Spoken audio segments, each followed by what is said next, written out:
What's your take on that? Do you think that that's certainly been what I've seen up to now would be my expectation from them. But LB, what do you think? Yeah. So I want to hear Kimberly. Kimberly, you go. You look like you were ready to say something. Yeah. Well, go for it, Kim. No, I do think, we knew that I think it was 2018, Russia was playing both sides of the vaccine debate. They were also playing both sides of Black Lives Matter. I'm sure they're doing, and we just learned not too long ago that China's also utilizing social media, weaponizing it. So you've got the Republicans, which to me are they're the same as Russians. They're right-wing extremists. So God only knows what they're doing online. What I do know, like for instance, I tweeted something out to the anti-vaxxers basically saying, you guys need to be left behind. If you're not going to take one for the team, you don't get to be part of the team.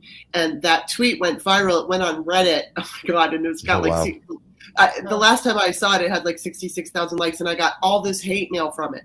And it was hate comments, hate mail. And of course, what they were doing was using gender, calling me a whore and a slut, and, they weaponized it. They took something and they weaponized it. Yeah. Yeah. And so I think it's only going to increase. And so not only do we have to deal with right-wing extremists in this country, whether it's the Proud Boys or any of these groups and whatever they're doing online, we're also dealing with foreign adversaries that are helping to make it even worse. So it's not even over in their country, but their whole goal is to destroy democracy. And it's frightening because we're all on it. We're all on social media. We live on it. Mm-hmm, mm-hmm. It is. Yeah. Absolutely. LB, go ahead. I think that's a great segue into, are we going to talk about the Arizona? Yeah, we can. We can talk about anything. That's so great. I have to take a break in a really, bit, take a break. No. Let's talk about that, and we'll talk about Scavino. Then we'll take a break. Go ahead. Yeah. Okay. Great. I just want to say we'll come back and we'll talk about this, but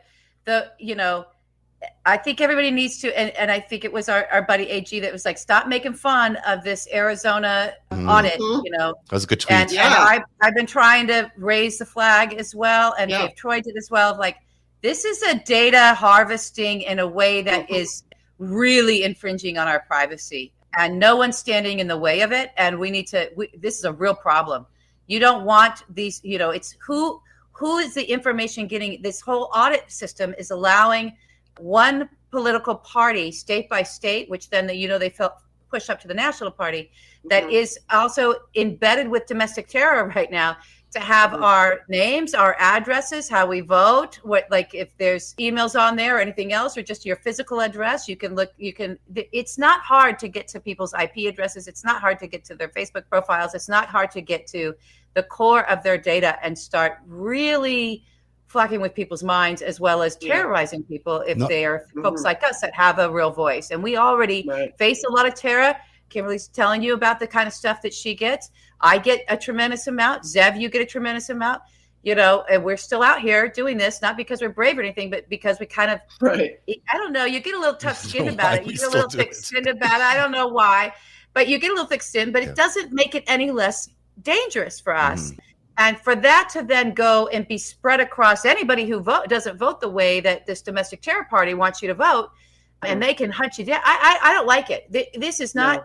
This is very bad ingredient in the stew of autocracy, right? And this is not. It's not theory. We know they do this. We know that in 2016, they took people's Facebook accounts, they profiled people, they compared that to voters' rolls, and they targeted people on a psychographic level to amp up the fear on their social media. This is what they do. This is how they won 2016. Now they've got all this data from all these Democratic voters in Arizona, and now they want all this data from the biggest counties in Texas, just Democratic counties, just the urban ones.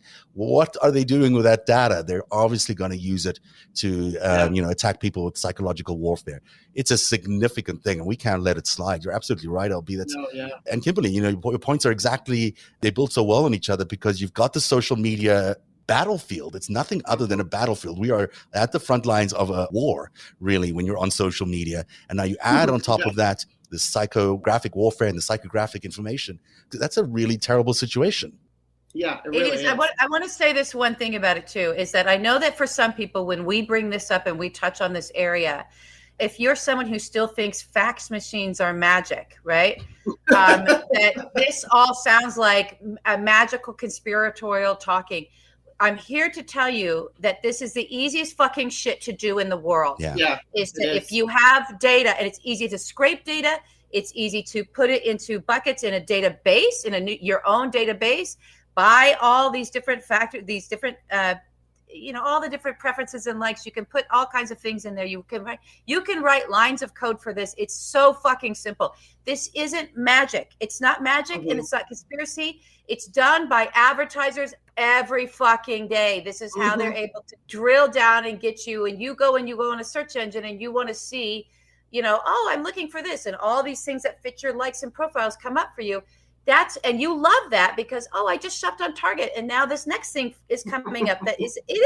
Guess what, Amazon? I do want to buy that book next. Thank you. How did you know? How did you know, Wayfair, that I might need sheets for my new bed? Okay, it's the same. And you're having that sale right now. And you're having this sale right now. And I got it in my email. How did I get that in my email? Right. Or I got it over my Facebook. How did I get it on my Facebook? Because the software for doing this already exists. Yeah. It's just different content. All they're doing is swapping the advertising content out, right? And the database management profiles out for shit that has to do with their dirty fucking politics. That's all it takes. It's not magic. It's real simple. We've had these tools in the marketplace for years and years. Guess who actually, for many of them, provided the funding into the startups so that they could get developed? The fucking Kremlin. Wake up. Yeah, absolutely. I mean, you can go to Facebook right now. Anybody can, and book an ad based on someone's address. And if you have that address from a voter's roll and you know they're a Democrat, you can feed them any junk you want for a buck or two. And it's really simple. This is not theory. This is not science fiction. This is happening. It's happening. We can track it happening. Yeah. And you know what? Here's the deal. These bad guys that we're up against, they would be much dumber than we know them to be if they weren't monopolizing in this. And now how do we know that they do this? Because they fucking tell us they do it every fucking day. Yeah. It's Cambridge Analytica. So we know. It's time to embrace it as truth and reality and fact, and not like, that sounds kind of conspiratorial. How do you know? Right. Because 1, they're telling us, and 2, we can track it, and 3, there it is in your fucking inbox. That's how we fucking know. And get off Facebook. Honestly, get off Facebook. There's no reason to be on Facebook. I still have an account, which so I'm being a bit hypocritical, but I don't ever go to it. But I think, get off Facebook. They are tracking everything. They'll revitalize your account. I deleted my account twice and it's still up. But they track everything you do. They track everything you do on Facebook, whether you're logged in or not or whatever. They're just tracking you, and they know everything about you, and they'll target you. Not only on Facebook, they know what you're doing on your phone if you have Facebook on your phone. Yeah. They know what you're doing on your computer if you have Facebook on your laptop. Right. They know it's if that app is on your device, if the Facebook is on your device, they are in the rest of that shit. That's what they do. And this is proven and it's known. So that's just Facebook. Back to the voter rolls. Yeah. It's like, this is why it's important to have privacy laws around our data. Mm-hmm. This is why we need to apply our privacy, and especially where it is enshrined in the Constitution, in amendments, we need to bring it over and stick it onto the world of data. It's been long enough. It's been 20 years plus that this shit has been going unregulated, beyond the laws, beyond the rule of law, and invasion of our privacy. And it needs to stop. We need this to stop. And we should shut down Facebook. Facebook is a criminal organization. Right. It should not be operating. There's a massive lawsuit that's going on right now that proves that they have just been the most dishonest, terrible organization ever. You can't trust these people. We could be okay. We'll be okay without Facebook. We were okay before. We'll be okay. We will be better. Exactly. Speaking of social media, because we do have one last guy to talk about. Here's Mr. Scavino. He's Donald Trump's official tweeter, I guess. He's in charge of communication strategy, as they say. So apparently he was tweeting messages from the White House on January the 6th. So that's interesting. And they suggest that you have knowledge concerning communications involving elections and rallies and activities supporting and including the former president of January the 6th. Well, yes. He's there all the time. He's been with Trump for 10 years. So he knows what Trump's about. He's the golf guy. He's the caddy, right? Yeah, I think so. I think it was his past. But So it'll be interesting to see how he reacts. And I think they're all going to plead the fifth. But it'll be fascinating to see what happens with these people. I think that, again, they're going to say no, and then they're just going to have to go through the whole thing to get them in, whether they arrest them or whatever it is they do to get them in. I'm hoping that the Democrats have a plan to kind of question them in a way that sends them off and gets them to answer stuff. Because we all fucking know what they did. We know. We all fucking know. And the truth is, Scavino really knows what Donald Trump is all about. Yes. And this was really designed to get under Trump's skin, because I feel like you're right. I think that this one was we're going to just we're going to fuck with Trump. Yeah. We're going to make it really, really uncomfortable, because Scavino knows everything, and they must have access to all these documents, and this is going beyond tweeting. I think Scavino knows everything there is to know. Don Jr. grab as well. I feel like this is somebody who has Junior in his comms. And Bannon will, for sure. And Meadows. Remember Meadows had that video that morning? He was in that the Donald Trump video. Donald Trump Jr. saying he's a real fighter. Let's meet the real fighter. How do you know he's the real fighter? How do you know what he's been up to and how much fighting he's been doing? That's going to be interesting. There's no doubt that that's a good choice. They did a good choice. Now, we've only done like one of the 10 stories I was trying to do. I'm going to run a commercial break. And on the other side of this, we'll do one more, I guess, because that's... this is how it goes, Kimberly. Yeah, welcome to Narrative. Jeff and I were laughing about it earlier. I'm like, you know what? Like, it's like we've got 10 things and 3 happen, and that's it. I get to this was meant to be the first block, and then I was running the commercial break at 15 past, but now it's 10 to 8, and we'll be right back. We've got a special sponsor today. We want to thank Mural Guys Canada for sponsoring the brand new mural for our set. These mural guys are awesome. They're easy to install. Wall murals are the perfect solution when you're looking to decorate your home, office, or business. You can add drama to your interior, create instant accent walls, and get a completely new look in just minutes. Peel and stick wall murals from Mural Guys Canada are self-adhesive and allow you the freedom to decorate your home with absolute ease. Just peel, stick, admire, and enjoy. Murals are easy to install, and if you make a mistake, you can easily remove the panel and reapply without any mess. Wall murals are durable, washable, and printed with long-lasting, fade-resistant, eco-friendly inks, 100% made in Canada by really nice Canadians. Have an idea for your custom mural that you want? Custom layouts and design are free. That's amazing. Make your space stand out with a unique wall mural today. Contact Mural Guys at muralguys, M-U-R-A-L, guys.ca. That's CA for Canada.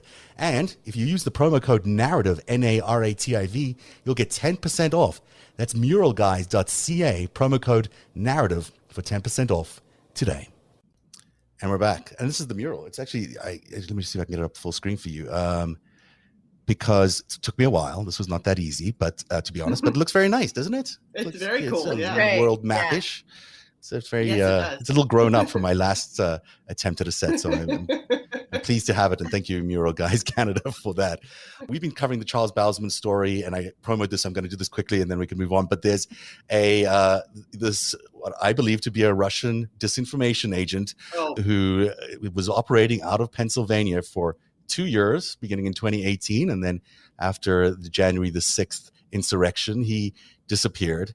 He ran a news site called Russia Insider, which was a pro-Putin, pro-Russia, anti-US propaganda vehicle for that period of time. He considers it a movement. He didn't consider it just an online publication. He had this barn that we showed you on the show where he held meetings for neo-Nazis and Moonies and anyone else.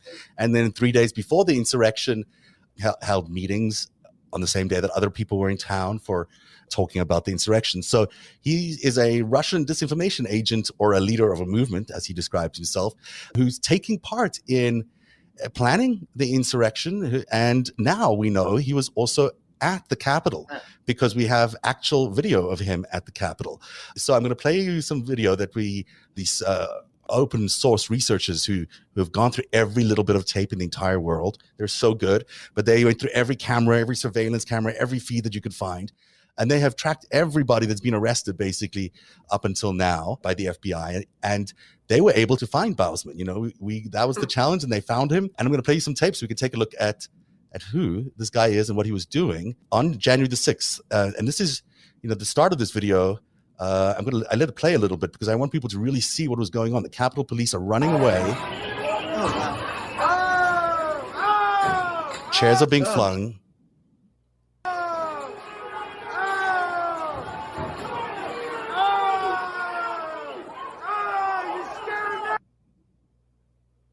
So this was basically what I just told you again. But, you see the cops really running away here. And then the next thing you see is the first glimpse of Bousman. And he's got his cell phone up because he, I think, was live streaming. He certainly was shooting video, but maybe even live streaming.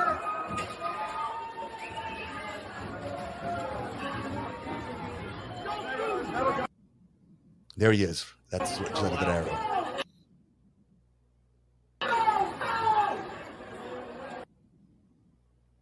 I mean, it's chaos.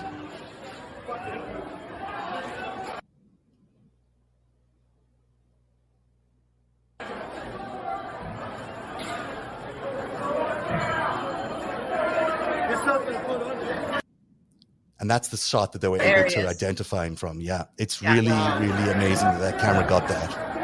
Wow. That's him again. This is another camera finding him, and he's just going around capturing everything. Yeah, he's filming it. That is a Russian operative, I think, beyond doubt, knowing now what I know about him, that he is, working at least for the Russian Orthodox Church or allied people, but definitely for, possibly I would say for the Russian state. This is not some accidental consultant or some journalist or anything like that. He is, by his own description, the leader of a movement to, end democracy in America, to bring back white Christian rule in America. This is not, These are his words too. Those are his words. This is his thing. Yeah. I've, I'll play you the tape on a future show, but I sat through an hour of him just yesterday, just being stunned at, he's a Holocaust denier. He's a racist. He's a pro-Putin. He's very involved with the Catholic Church. He believes America is responsible for 40,000 deaths in Ukraine because of the invasion the Russians, so Russia invaded Ukraine. That America is somehow responsible for a proxy war that claimed 40,000 Russians. I mean, this is the level of indoctrination that this guy has and is indoctrinating.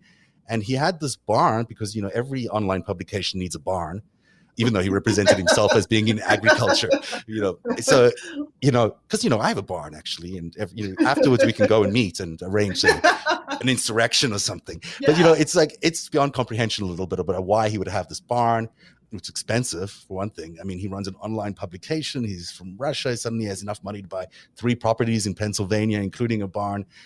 He invites the neo-Nazis over to throw their launch party for the National Justice Party, and then involved with the Moonies on a very local, significant level to stop the steal in 2020. So he was out there with the Reverend Sean Moon on a regular basis, trying to convince some good people of Pennsylvania that they should overturn what was a stolen election. And then, of course, there he is on January the 6th. So, it's interesting as we talk about the whole thing, the whole day has been interesting because we've spoken about Scavino and Bannon and all these other characters. And then you land up with a Russian operative on the Hill. He's in Moscow now, too, everybody. He fled. Yes. Oh, wow. He didn't pay his taxes. He just left his house. And Michael Hayden, who's been doing some great reporting on this, reported. Michael reported that they left the Christmas lights on. They had to have their friends come down and take the Christmas lights. We now know they didn't pay their taxes. So, he's gone. He's not coming back, probably. And because he's American born, he was the son of a Associated Press bureau chief in Moscow. Wow. He could come to America, kind of, because he's American. He's got an American passport. He's got his kids an American passport. It's great for the Russian intelligence services or whomever to send him over because he's American. It's not really hard to get him in here. So, boy, this guy's interesting because, he's not alone. Obviously, there's other people attached here, which will come out in the next few weeks. But this is the people that gave us 2016. These are the same people who gave us 2016. These are the same people who gave us Donald Trump in the first place. And they're still at it. There's no doubt that Bannon is still in there. They're all still in it. They're all Roger Stone, Alex Jones. I mean, you think about the list of people. Rudy Giuliani, we haven't even spoken about him today. He's banned off Fox News. So, I mean, it's the same crowd. And his son. And his Gary Busey-looking son. Yeah. Would you ever imagine today that Rudy would be off Fox News? No, my God, that's how bad he is. He's selling towels for Mike Pillow. Oh, it is? He's so He is? pathetic. Yeah, on his Twitter feed, he's got like these purple towels from the Mike Pillow guy. I think he has absolutely serious money issues. I mean, this is the word on the street that this guy's got none. No, he's running on empty. He's a bit crazy. He's got an appetite for a very high-end luxury lifestyle, and he has, he doesn't have any money. He's just used to a way of life. Trump isn't helping him. So. No, which is interesting because they try to threaten. No, but remember, he was working for free. Yeah, right. Right, exactly. According to Rudy, he was working for free. Yeah, no, Rudy, there's a world of pain coming for him, and he knows it. And I think he got himself in a situation. He might still have enough relationships, abroad that maybe he can take off, but I think he's probably going to face some music. We'll see. And this guy, he's not Paul Manafort. He's not Weisselberg. He's from that generation of crime families. He is. But his whole deal was to go into the side of law enforcement, do what he had to do over there. And which meaning he wasn't in the path to go away if he had to go away. So he's not going to put up with that. He's not doing that. Rudy's not. Rudy will sing every song he needs to sing to stay out of the bulky. So if you think about Donald Trump's world and you think about all these challenges coming to him right now, you think about Weisselberg, Giuliani, Meadows, Bannon. These are, it's the walls are closing in a little bit on this guy, and we don't even know if he's going to get charged for January 6th or any other more serious crimes. It certainly looks like there's New York State. Let's not forget. That's true. That could actually be what Garland is kind of waiting on a bit. It is easier for people to grasp that and swallow that if the concern is the American people, the reaction among his horde. They're not going to, it doesn't matter what he throws up, tax fraud's tax fraud, right? Bank fraud is bank fraud. Ripping off charities is ripping off charities. The money stuff, as much as I think it shouldn't frustrate people, I get really excited about it. And not just because it excites me because I know that's how you get these guys, right? And everyone they'll want what they want for what they perceive to be his crimes against humanity and the insurrection. And it's not that stuff will or won't come. It's that, get excited about the fact that, hopefully they're getting him on his lifelong criminal organization that he ran, first for Fred and then for himself, but always for gangsters behind them. So and that's how it's done, right? That's Capone. That's how it's done. That's how it's done, baby. So that's how you put him away. But I love it. Didn't Mary Trump say, and I'm not sure about this, but didn't she think that Ivanka would turn on her father? Yeah. I think Mary knows. I have the same read on that. I think she'll do a Marie Le Pen whenever she needs to and throw her father away. Exactly. However, she has to throw her father away for her vanity and her vapidness and to get out of her own crimes. And I don't know what she's going to do with that beard she drags around with her. But I don't know. I don't know. Moving to Israel. I think he's going to be spending some time in Israel. He's out of here. Yeah, he's running an office there. So, Signorelli, the former U.S. attorney who was here earlier this week, said he thinks that those charges for the kids will come before Vance goes, which is coming up soon in a matter of months. Yeah. He thinks that's going to happen because he's trying to right the ship from his previous experience of prosecuting or not prosecuting. So, it could be a nice Christmas. Exactly. Christmas and Hanukkah in my house. We'll light our candles and we'll turn on the tree. Absolutely. And it'll be happy days here. So I hope everyone in the audience could just get excited. Don't be. Yes, it's a massive gaslighting going on. Yes, our brains are being, outraged intentionally and all this stuff, and it's just horrible. So we won't fight, but it is delicious, goddamn candy when these guys go down for their money. Yeah, it's the best. It's the best. It is. It's so great, because that's all they care about.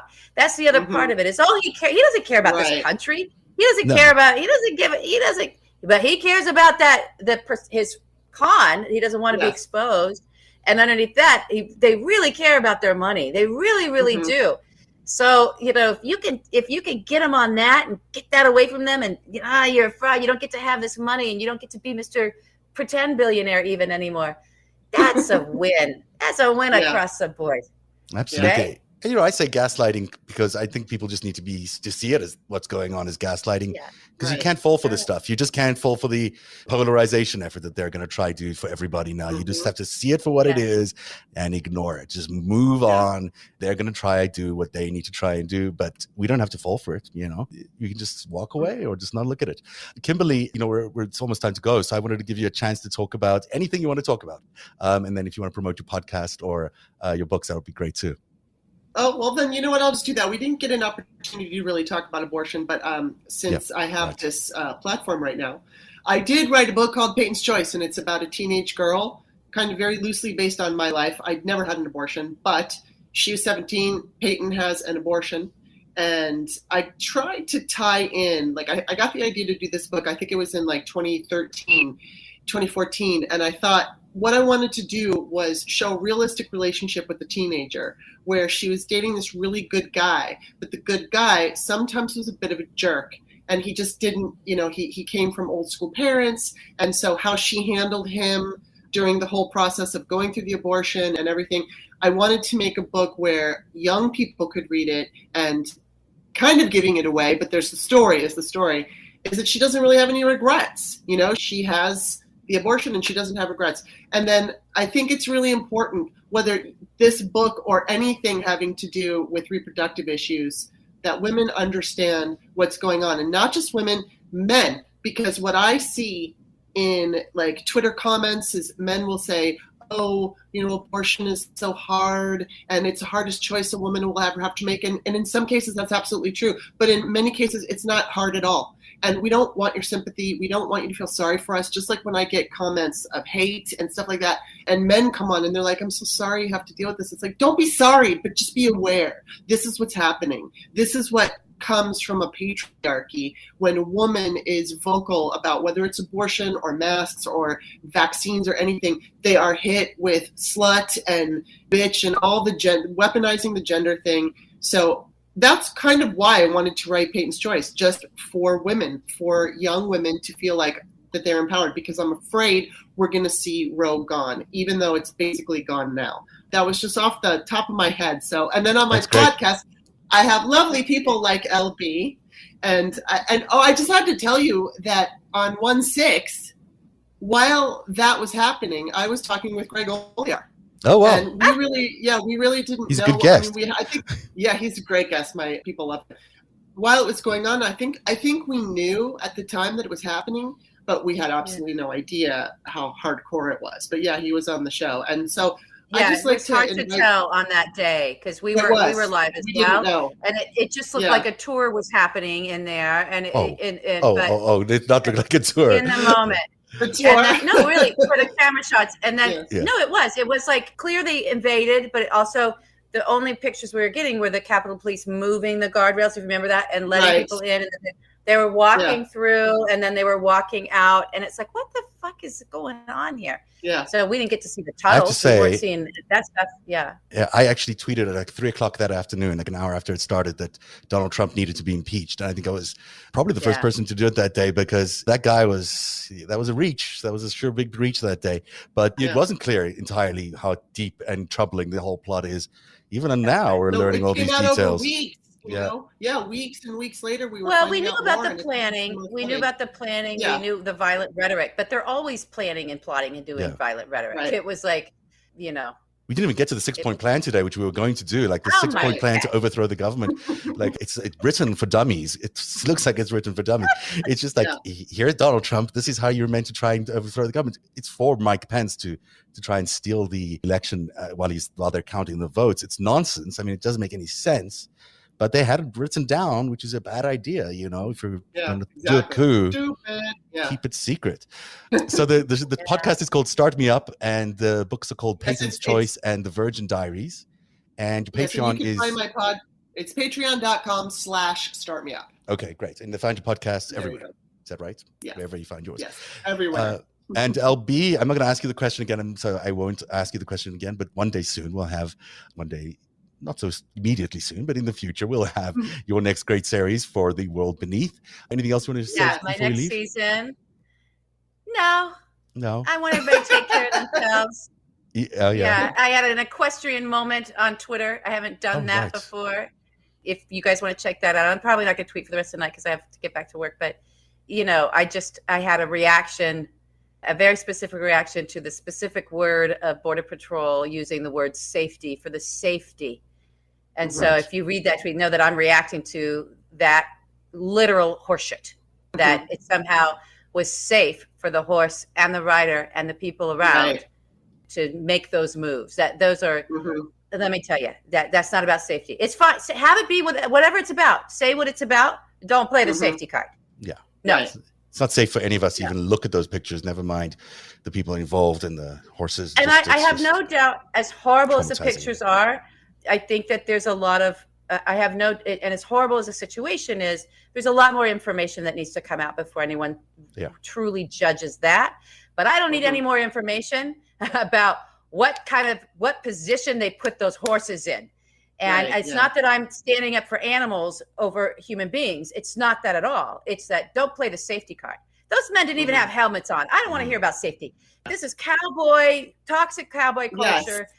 And if you want to come at me about that, good luck to you. You have no idea what I know about toxic cowboy culture and legitimate cowboy culture and the PBR and all the rest. Come to my doorstep. We will have a chat, and I will educate you on all that there is around horsemanship. I really will. I don't want to hear it. That is a lie out of Border Patrol. And that's what needs to be investigated. Because here's my fear, just like the magic of fax machines and the magic of data, it's just like I'm sorry, guys, I know we have to go off the air, but this is my rant. This is my rant. Rant away. This is my rant. I finally found my rant for this episode, and this is it. So this is the same thing. My fear is that the investigation around that circumstance, that they're going to hear from the mounted patrol that the reason they were swinging their long rein around, roundabout, it's like unbelievable. It right at the horse's fucking face and to the people, right? That was somehow for safety. Don't just go, oh, well, they must know because it's their horses. Fuck no. Bring in equine behavioral scientists, bring in vets, bring in people like me who have 5 decades of horsemanship. Bring us in. And we will educate the fuck out of you about how you actually treat a horse and the kind of situation that putting the horse in. This is not cattle. These are human beings. It's a very, very different situation. So what is the training? If you're going to say this is crowd control training, like the crowd control of the Mounties and our mounted police in urban areas where they might be the front line of riot control, not so that they can take the fucking bottles or whatever gets thrown at them, but because it's a demonstrable show of force to keep people in line. When it gets violent, they get the fuck out of there. But the horses aren't trained, just like war horses were trained. I had someone come at me because I mentioned dressage on there. Whoever fucking did that, I challenge you to go and read the history of dressage and find out what the fuck a dressage horse is and why the dressage horse moves the way they move and why they are judged by every single one of those fucking moves, right? And how that gets scored and the level of difficulty and why they have that level of difficulty in the first place and what those horses are really capable of and what happens to their brains and why they have to be trained the way they have to be trained. Right? They have different brains than other horses, even of the same breed and same bloodline, because they're trained in a very specific way. So in order for a horse to be able to manage a crowd of human beings who are desperate and who are chaotic, right? And the goal is to herd the human beings as if they are cattle, as if they are another herd animal, as if they're another prey animal, rather than a predatory animal with different. The horses are very sensitive. They know the difference. They know the difference of what the situation you're putting them in. So how the fuck do you train them for that on that difficult terrain? Are you bringing human beings into a barn and training the horses how to round up chaotic human beings? I would like to see that training. I would like to see where the license is for that kind of fucking training. Bullshit, they were trained for this, and bullshit that was a safety move. That's what I'm horses? Talking about. You got vehicles.